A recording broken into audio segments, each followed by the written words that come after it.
ഹരി ഓം.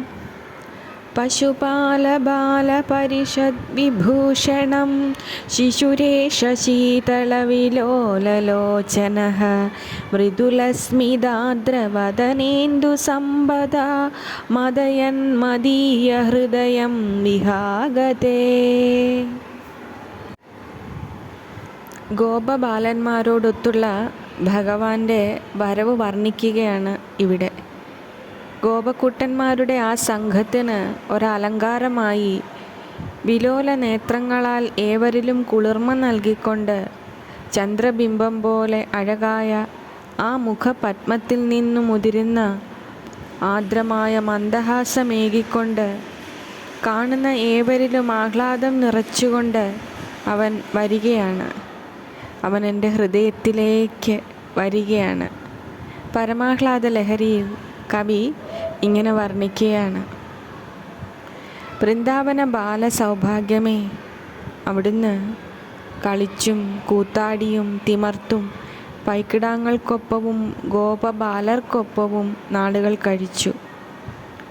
കണ്ടുനിന്ന ഏവരിലും അത് ആനന്ദമായി.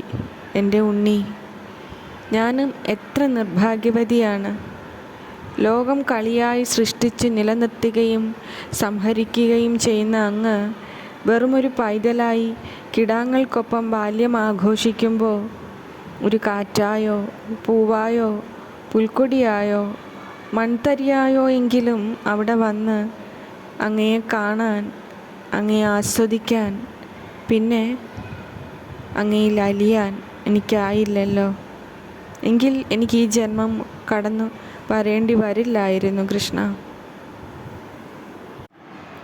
തദിതമുപനതം തമാലനീലം തരളവിലോചനതാരകാഭിരാമം മുദിതവക്ത്രചന്ദ്രബിംബം മുഖരിതവേണുവിലാസജീവിതം മേ. തൻ്റെ ജീവിത സർവസ്വവുമായ ആ ഭഗവാൻ വേണുനാദമുയർത്തിയും സന്തോഷത്താൽ തെളിഞ്ഞു വരുന്ന മുഖചന്ദ്രബിംബം പോലെ സുന്ദര മുഖപത്മത്തോടുകൂടിയും തൻ്റെ അരികിലേക്ക് വരുന്നു, തൻ്റെ അടുക്കൽ എത്തിച്ചേർന്നിരിക്കുന്നു എന്ന് പറയുകയാണ് കവി. ആ കാഴ്ച നിറച്ച ആനന്ദത്താൽ അദ്ദേഹം ഭക്തിപരവശനാകുകയാണ്. ഉണ്ണി, മനക്കണ്ണിൽ കണ്ടു സായുജ്യമാകുന്നതല്ലാതെ അവിടുന്ന് എൻ്റെയും അടുക്കൽ എന്നാണ് എത്തിച്ചേരുക? എൻ്റെ കണ്ണുകൾക്ക് ഗോചരമായി അത് എന്നാണ് ഭവിക്കുക കണ്ണ? അങ്ങനെ അങ്ങയെ കാണെ എൻ്റെ കണ്ണുകൾ പുണ്യം ചെയ്തവരാകും. ആ വേണുനാദ ലഹരി കേൾക്കെ എൻ്റെ ചെവികൾ പുണ്യം ചെയ്തവരാകും. അവിടുത്തെ പൊതിഞ്ഞ കളഭഗന്ധവും തുളസിയുടെ നൈർമല്യവും ഇഴുകിയലിഞ്ഞ മാരുതൻ എന്നെ വലയം ചെയ്യുമ്പോൾ എൻ്റെ ശരീരവും മുക്തമാകും.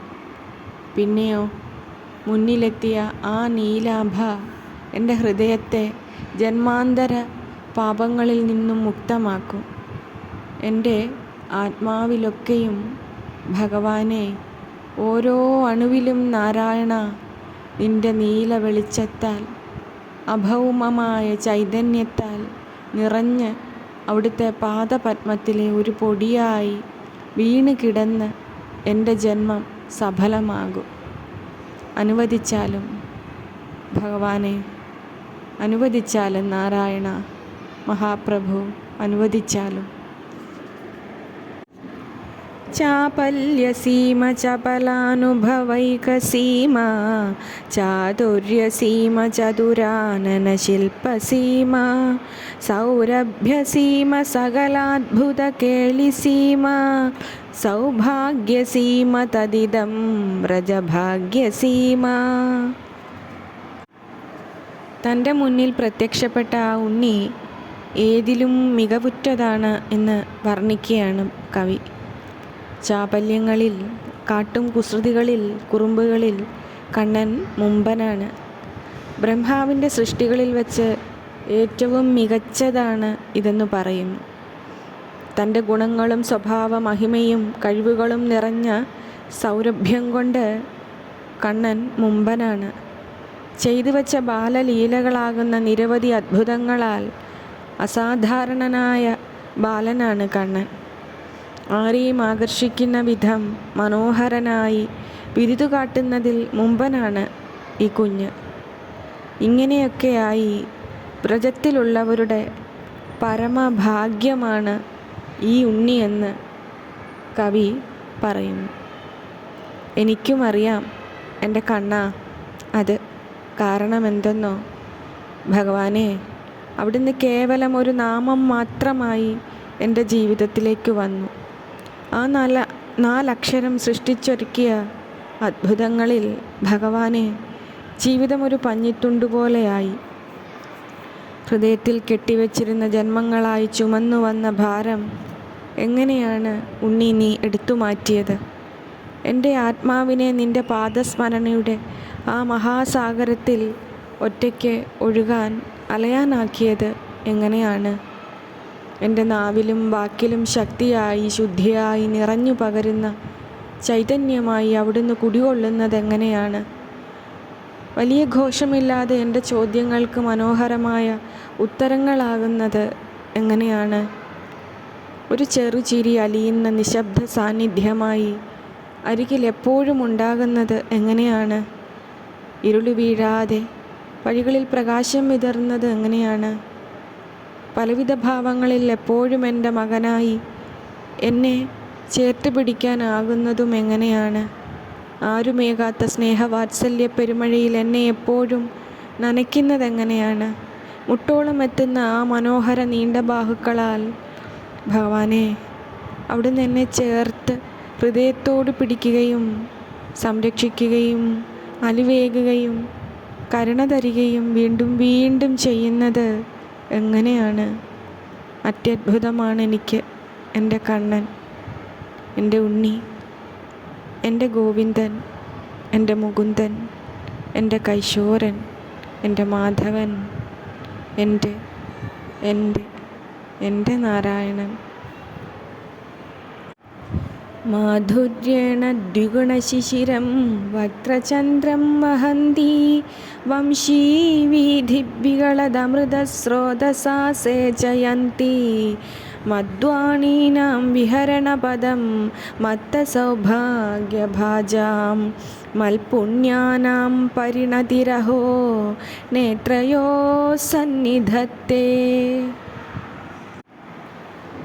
തൻ്റെ ജന്മാന്തര പുണ്യങ്ങളുടെ ഫലമായാണ് ഭഗവാൻ തൻ്റെ മുന്നിൽ പ്രത്യക്ഷപ്പെടുന്നെന്ന് കവി പറയുകയാണ്.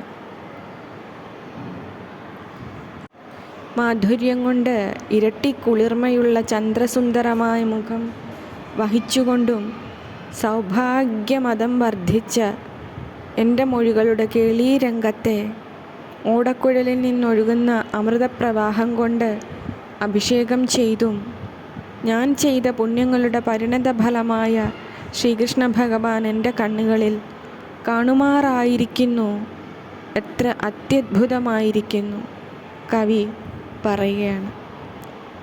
ഭഗവാനെ, പൂനിലാവിൽ മുങ്ങിയ പൂർണ്ണചന്ദ്രനെ വെല്ലുന്ന മുഖഭംഗി കൊണ്ട് ആരുടെ ഹൃദയത്തെയാണ് അവിടുന്ന് കവരാത്തത്? ആ അഴകിൻ്റെ നീലവർണ്ണത്തെ കാമിക്കാത്തവരായി ആരാണ് ഉള്ളത്? കാണുന്നവരിലൊക്കെയും പ്രേമത്തിൻ്റെയും വാത്സല്യത്തിൻ്റെയും നദി ഒഴുകുന്നത് ഈ അഴക് കാരണമാണ്. ഏവരും ഹൃദയപത്മത്തിൽ കുടിയിരുത്തിയത് ഈ സൗഭാഗ്യ സ്വത്തിനെയാണ്. ഉണ്ണി, ഹൃദയവും മനസ്സും കവരുമ്പോൾ മറക്കരുത്, എൻ്റെ ഈ ജന്മവും ജീവനും അങ്ങയുടേത് മാത്രമാണെന്ന്. ഹരേ. തേജസേസ്തു നമോ ധേനുപാലിനേ ലോകപാലിനേ രാധാപയോധരോത്സംഗശായിനേ ശേഷശായിനേ. കാണായതൊക്കെയും ഈ ഭഗവാൻ തന്നെയാണെന്ന് പറയുകയാണ് കവി.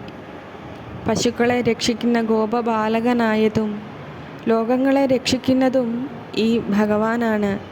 രാധാവല്ലഭനായും അനന്തനുമേൽ യോഗനിദ്ര ചെയ്യുന്നവനും ഈ തേജോമയനായ ഭഗവാനാണ്. ആ ഭഗവാനായിക്കൊണ്ട് എൻ്റെ നമസ്കാരം. ഭഗവാൻ എല്ലാമാണ്. എല്ലാവരിലും നിറഞ്ഞത് ഈ ഭഗവാനാണ്. വലിപ്പച്ചെറുപ്പമോ മാനാപമാനമോ ആ ഭഗവാനില്ല. നല്ലതും ചീത്തയുമില്ല. കുറവെന്നോ കൂടുതലെന്നോ ഇല്ല. എല്ലാറ്റിലും ഏകഭാവമോടെ നിറഞ്ഞു വിലസുന്നത് ആ കണ്ണനാണ്. അതുകൊണ്ട് തന്നെയാണ് ആ ഉണ്ണിക്ക് സർവഹൃദയങ്ങളെയും കീഴ്പ്പെടുത്താനായത്. വെറുമൊരു പുഞ്ചിരി കൊണ്ട് സകല നോവിനെയും സുഖപ്പെടുത്താൻ കഴിഞ്ഞത്. വാക്കുകളിൽ ജ്ഞാനവും പ്രവൃത്തികളിൽ ശുദ്ധതയും ചിന്തകളിൽ നൈർമല്യവും നോക്കുകളിൽ കരുണയുമൊക്കെയുണ്ടായത് ഒരു കുഞ്ഞായി ഹൃദയം നിറച്ച ഈ കണ്ണനാണ്. പ്രഭുവായി ലോകം വിടർത്തുന്നതും ഈ ഭഗവാനാണ്. അത്ഭുതമാകുന്നതും ഈ ഭഗവാനാണ്. ഹരേ നമഃ.